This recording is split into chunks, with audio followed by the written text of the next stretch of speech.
Alright, mini solar setup. Yan. Battery. Yan naka-charge ng dalawa. So ito mga idol. Naka-charge yan lahat dito sa solar.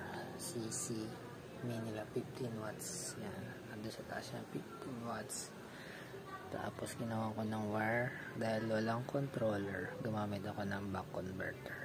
Ayan. 20 volts kasi lumalabas doon. Yan, kino-convert yan dito ng 12 volts. 12.6 kasi 12.6 to. So, ayan, nilagyan ko ng wattmeter.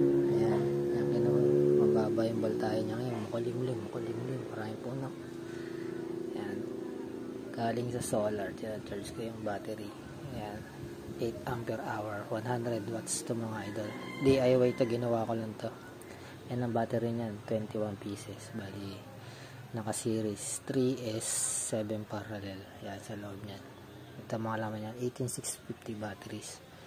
So, while charge ko siya sa solar, charge ko naman tong dalawang power bank dito galing sa kanya. Yan. Ito yung isa. Yan, papunta yan dito sa yung 5 volts na power bank module. Tapos nakasaksak sa kanya itong DIY ko rin na power bank. Tatlong battery na ganito, parallel. Tapos ito, pitong ganito, naka-parallel. Pero mini UPS din to. Pwede rin to sa 12 volts, pwede sa 5 volts. Ayan. Alright. Tagal-tagal din to. Tagal ko din rin to.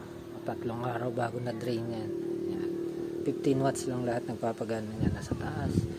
Ayun yung 100 watts, hindi pa nagagamit kasi wala pa yung mga in-order ko solar charge ko. Yung battery malaki na dun sa kwarto ko, hindi pa nasa-charge pero full charge pa yan.